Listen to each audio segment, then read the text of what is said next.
মানৱ সমাজক কলংকিত কৰা এটা ঘটনা। এজন হাজিৰা কৰা ব্যক্তিয়ে তেওঁৰ হাজিৰা কাম শেষ কৰি সন্ধিয়া সময়ত মহানগৰীত নিজ ঘৰলৈ খোজকাঢ়ি গৈ আছিল আৰু চাৰিগৰাকী ধনী ঘৰৰ ছোৱালীয়ে এখন গাড়ীত গৈ আছিল। ছোৱালীকেইগৰাকীয়ে পুৰুষজনক দেখি মাতিলে আৰু ক'লে, দাদা আপুনি আমুক জেগাৰ ঠিকনাটো জানেনে? তেতিয়া পুৰুষজন ওচৰলৈ আহি ক'ব বিচাৰোঁতেই পুৰুষজনৰ মুখত স্প্ৰে মাৰি পুৰুষজনক বেহুচ কৰি তেওঁলোকৰ গাড়ীত উঠাই ল'লে।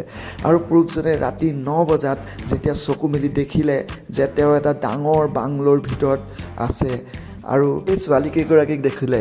ছোৱালীকেইগৰাকীৰ প্ৰত্যেকৰে বয়স প্ৰায় 20 বছৰৰ ওচৰা-ওচৰি হ'ব আৰু ছোৱালীকেইগৰাকীক এনেদৰে দেখা পালে যে ছোৱালীকেইগৰাকীয়ে ভালকৈ বস্ত্ৰ পৰিধান কৰি থকা নাছিল।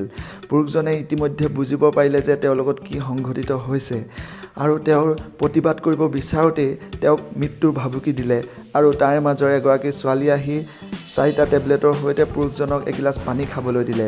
পুৰুষজনেও ভয়তে খাবলৈ বাধ্য হ'ল আৰু সেয়া খাই লোৱাৰ পিছত টেবলেটকেইটাই পুৰুষজনৰ দেহত বেলেগ ধৰণে ক্ৰিয়া কৰিলে আৰু 4গৰাকী মহিলাই গোটেই ৰাতি কম্পিটিশ্যনৰ দৰে পুৰুষজনক উপৰ্যুপৰি ধৰ্ষণ কৰিলে আৰু 3 বজালৈকে ধৰ্ষণ কৰি পুৰুষজনক য'ৰ পৰা তুলি নিছিল সেই ঠাইত গাড়ীত আনি পেলাই থৈ গ'লহি আৰু পুৰুষজনে যেনে তেনে গৈ ৰাতিপুৱা নিজ ঘৰ পালেগৈ আৰু ঘৰ পাই যেতিয়া পৰিয়ালৰ মানুহক কথাবোৰ ক'লে তেতিয়া পৰিয়ালৰ মানুহে অতিকৈ দুখ পালে আৰু কেছ দিয়াৰ কথা ভাবিলে যদিও ইমান ধনী মানুহৰ লগত কেছ খেলিব নোৱাৰিম বুলি ভাবি তেওঁলোকে কেছ দিবলৈ অমান্তি হ'ল আৰু এটা কথা ভাবিলে যে যি হ'লেও আমাৰ ল'ৰাটোক মাৰি নেপেলাই যে কমচে কম য'ৰ পৰা উঠাই নিছিল তাতেই যে পেলাই থৈ গ'লহি, আমাৰ কাৰণে সেইটোৱে ডাঙৰ কথা। কিন্তু ল'ৰাজনৰ ঘৰৰ ওচৰ চুবুৰীয়াই কথাটো জনাত কেনেবাকৈ নিউজ চেনেলেও কথাটো জানিব পাৰিলে আৰু এটা নিউজ চেনেলত কথাটো বজাৰ লগে লগে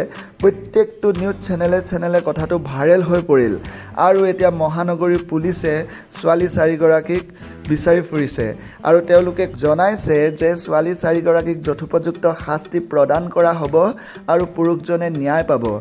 আপোনালোকক এই নিউজটো জনোৱাৰ বা নিউজটো প্ৰচাৰ কৰাৰ উদ্দেশ্য মাথো এটাই যে বৰ্তমান সময়ত পুৰুষো এনেকুৱা মহিলাৰ পৰা সাৱধান হ'বৰ লগতে আৰু যাতে পুৰুষ এনেকুৱা দুষ্কৃতিকাৰী মহিলাৰ ধৰ্ষণৰ বলি নহয় তাৰ বাবে ৰাইজ সজাগ হ'বৰ হ'ল।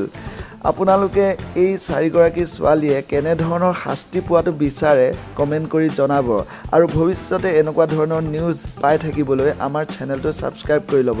ধন্যবাদ।